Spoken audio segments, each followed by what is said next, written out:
Bom, então a gente olhou um pouquinho para os lipídios, componentes das membranas, mas eu falei que as membranas têm muitas proteínas, então vamos olhar um pouquinho para as proteínas. Então, as proteínas se associam às membranas biológicas de formas distintas, né? Então, aqui tem um cartunzinho mostrando os vários tipos de possibilidades de associações. Então, tem proteínas que atravessam a membrana, tem proteínas que estão ancoradas na membrana, tem proteínas que estão fracamente associadas em um dos lados da membrana.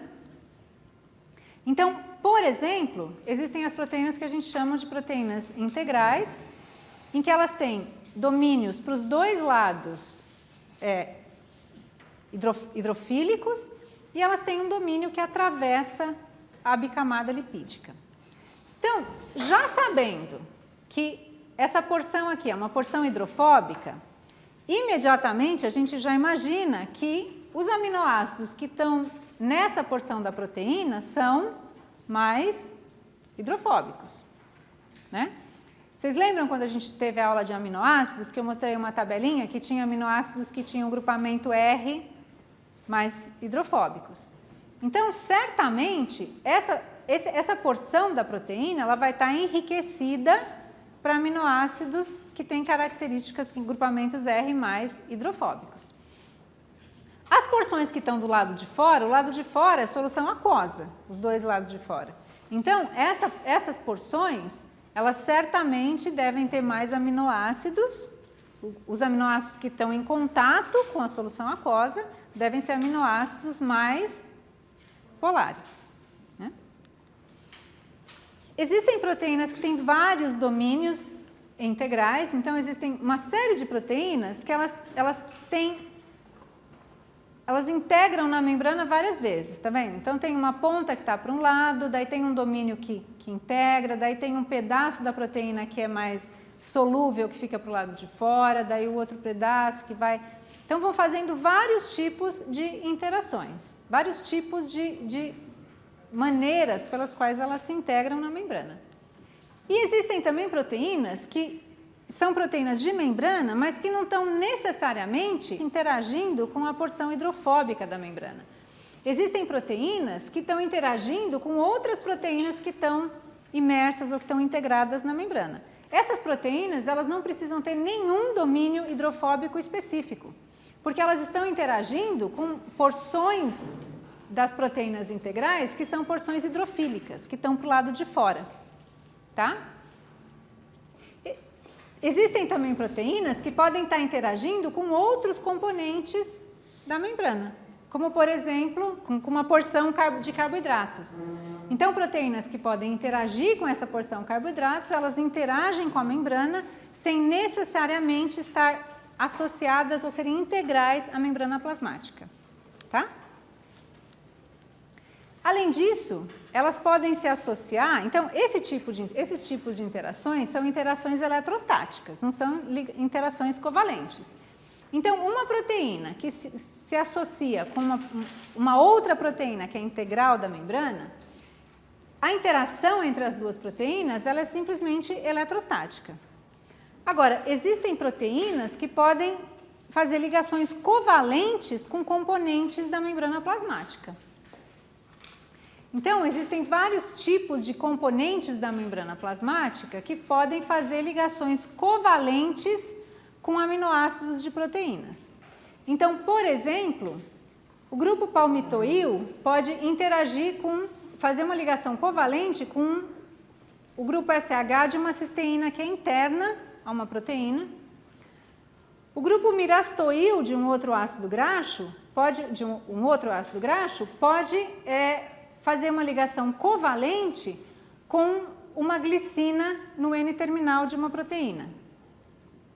Um farnesil, que é um outro ácido graxo, pode fazer uma ligação covalente com uma cisteína carboxiterminal. Ou então, as proteínas podem ser ancoradas, aqui está a proteína, pode fazer uma ligação covalente com um grupo que tem vários carboidratos que estão ligados a um fosfatidil inositol da membrana. Então, as interações das proteínas podem ser tanto integrais com a própria membrana, com outras proteínas que são associadas integralmente à membrana, ou elas podem estar covalentemente ligadas a ácidos graxos que são componentes da membrana. Então, os tipos de interações de proteínas com membranas são vários. E claro que a força dessas interações é diferente. Ligações covalentes são interações muito mais fortes e consequentemente, muito mais difíceis de ser rompidas do que interações eletrostáticas entre duas proteínas, né? Então, essa é a estrutura geral das membranas, tá? Mariana, você quer perguntar alguma coisa? Não? Tá bom. E as membranas separam o conteúdo intracelular do ambiente. Agora, essa separação pode ser absoluta? Ou seja, a célula pode ser um sistema fechado? Não. Então, vamos olhar o que é um sistema fechado e o que é um sistema aberto. O sistema fechado só tem troca de energia entre o sistema e o ambiente. Um sistema aberto tem troca de energia e tem troca de matéria. Qual dos dois vocês acham que representa uma célula melhor? O sistema aberto, porque a gente sabe que a célula troca matéria com o ambiente. Então, se a célula troca matéria com o ambiente, a separação que a membrana representa, ela não pode ser absoluta. Matéria tem que ser capaz de passar por membranas biológicas, tá? Então, vamos pensar um pouquinho vamos dar uma retomadinha em transporte através de membranas. Então, quando a gente tem uma membrana que é semipermeável e a gente tem diferença de concentração de um soluto qualquer, se essa membrana é semipermeável, ela é permeável a esse soluto tende a caminhar do lado onde ele está mais concentrado para o lado onde ele está menos concentrado até que se equilibre, tá? Isso é mesma coisa com íons, com carga. Então, as cargas tendem a ir de um lado para o outro até que elas se equilibrem. Acontece que, para isso, a membrana tem que ser permeável a esse soluto, tá certo? Para se equilibrar. Acontece que as membranas biológicas, elas só são permeáveis a solutos não polares, né? Porque solutos não polares, eles conseguem atravessar essa camada apolar sem barreira, sem nenhuma barreira de difusão. Então, elas não são facilmente permeáveis a solutos que são polares, carregados ou coisas desse tipo. Então, as células, os sistemas biológicos tiveram que desenvolver mecanismos para transportar essas moléculas. Então, as membranas são cheias de mecanismos específicos de transportes. E eu queria passar rapidamente pelos tipos de transportes que existem, porque vocês vão estudar, quando vocês forem estudar bioquímica metabólica, daí vocês vão olhar para esses mecanismos de transporte no contexto de vários processos metabólicos com um pouco mais de detalhe. Mas eu só queria discutir o conceito desses diferentes maneiras de transporte. Então, a maneira mais simples é se você tem um transportador que permite com que esse soluto passe sem barreira de hidrofobicidade e em que o transporte, ou que o movimento desse soluto acontece a favor de um gradiente de concentração. Então, esse tipo de transporte a gente chama de difusão facilitada, porque é difusão porque está indo a favor de um gradiente de concentração e é simplesmente facilitada porque o transportador, que são sempre proteínas, ele diminui a barreira hidrofóbica da membrana. Então, vamos imaginar que é glicose, por exemplo, que glicose é uma molécula polar e a glicose está em alta concentração no seu sangue. Você acabou de comer uma bomba de chocolate, tem um monte de glicose no seu sangue, tem pouca glicose dentro da célula. Então, a glicose entra na célula a favor de um gradiente de concentração. Então, esse processo é um processo simples, é energeticamente favorável e chama de difusão facilitada. Acontece que, às vezes, a concentração do soluto que a célula quer colocar para dentro, ela é menor fora do que dentro. A célula quer ativamente armazenar esse soluto. Então, esse processo, ele não seria espontâneo, ele é energeticamente desfavorável. E a gente já conversou um pouquinho, rapidamente, lá numas aulas atrás, que processos que são energeticamente desfavoráveis em sistemas biológicos, eles são normalmente acoplados a um processo que é energeticamente muito favorável, que é a hidrólise de ATP. Lembram disso? Então, esse tipo de transporte é chamado de transporte ativo primário, que acontece contra um gradiente de concentração do soluto. Então, o soluto ele é ativamente transportado de uma região de menor concentração para um ambiente de maior concentração, acoplado à hidrólise de ATP. E tem que ser acoplado à hidrólise de ATP porque esse sentido é desfavorável, está indo contra um gradiente de concentração, tá? Tem uma outra maneira de você fazer isso, de você fazer transporte contra um gradiente de concentração, que é se você acoplar, ao invés de acoplar a hidrólise de ATP, você acopla o transporte do seu soluto contra um gradiente de concentração ao transporte de um íon a favor de um gradiente eletroquímico, tá? Então, a energia potencial do transporte desse íon a favor do gradiente eletroquímico é o que compensa pela desfavorabilidade do transporte do seu soluto contra um gradiente de concentração. Então, esse tipo de transporte é chamado de transporte ativo secundário, porque ele é acoplado ao transporte de um íon a favor de um gradiente eletroquímico, tá? Ops. Existe um outro tipo de transporte que é através de canais iônicos em específico, e esse tipo de transporte de íons é feito a favor de um gradiente eletroquímico, ele está simplesmente facilitando a passagem do íon através de um ambiente altamente hidrofóbico. E, por fim, existe uma outra maneira de transportar íons, que é utilizando moléculas que são chamadas de ionóforos, ou seja, carregadores de íons. O que são ionóforos? Ionóforos são moléculas apolares, ou seja, o ionóforo passa pela membrana facilmente.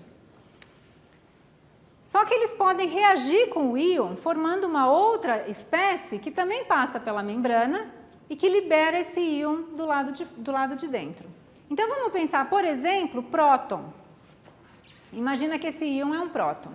O próton não passa facilmente pela membrana. Acontece que, se a gente colocar um ionóforo, que é uma molécula que em pH fisiológico é um ácido fraco, que em pH fisiológico pode estar protonada ou desprotonada, a forma desprotonada, no lado de fora, é protonada, perde a carga, atravessa a membrana plasmática, protonada. Aqui dentro, ela desprotona e libera o próton para o lado de dentro. Ela atravessa a membrana plasmática de novo, ela estabelece um equilíbrio entre a concentração do lado de dentro e do lado de fora, porque ela passa livremente.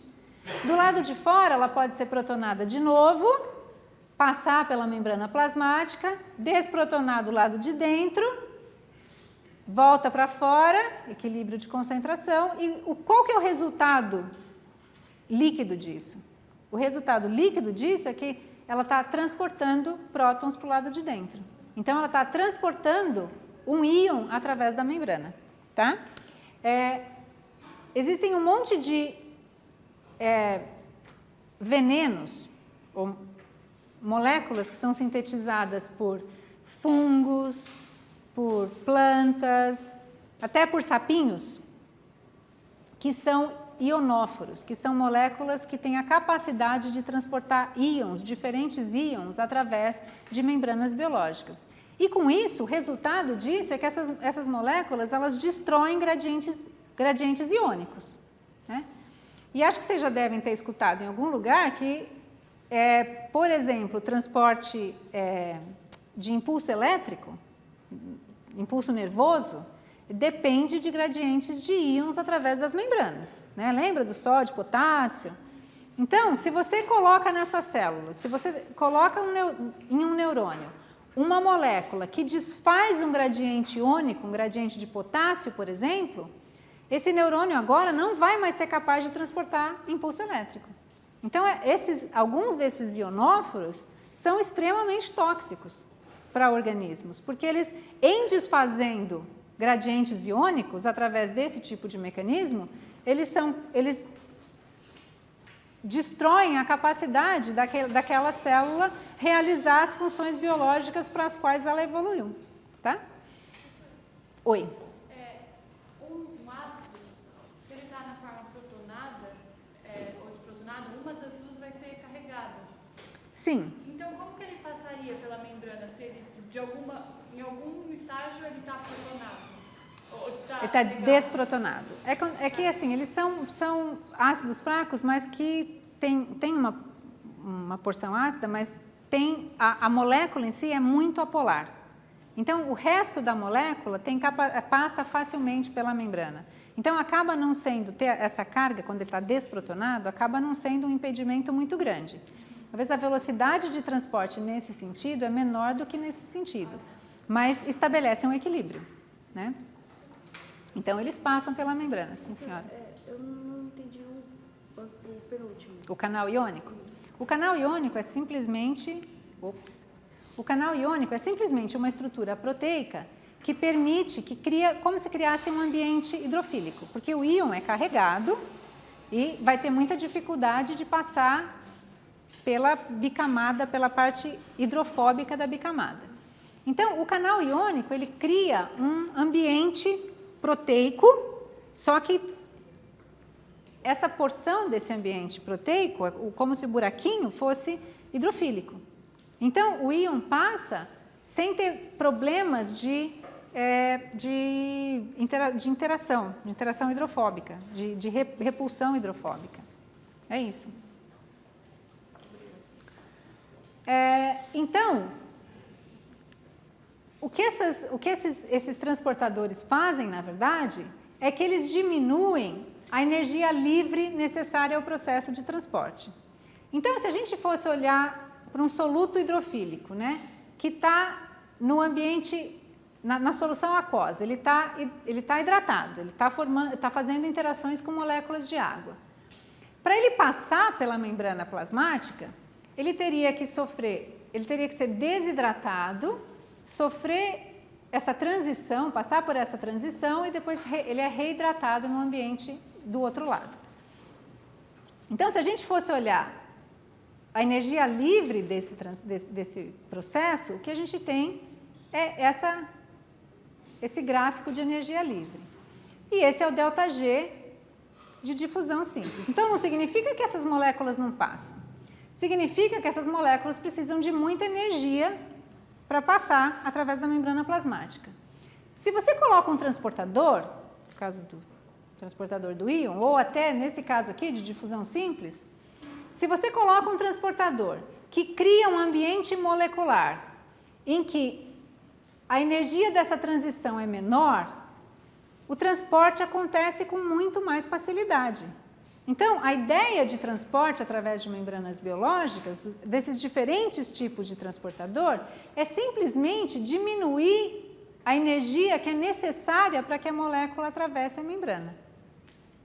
Tudo bem? Então, isso aqui, por exemplo, é o que acontece no caso do transportador de glicose.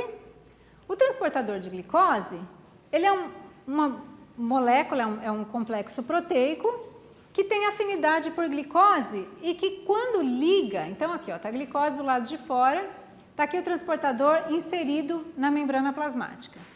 tem um sítio de ligação de glicose para o lado de fora. Quando a glicose liga, a glicose faz com que essas duas proteínas, essas proteínas que compõem o transportador, elas sofram uma alteração na conformação. Quando elas sofrem essa alteração na conformação, o sítio de ligação da glicose, que estava aberto para o lado de fora, agora ele está aberto para o lado de dentro. E a glicose simplesmente difunde a favor de um gradiente de concentração do sítio de ligação para o meio intracelular.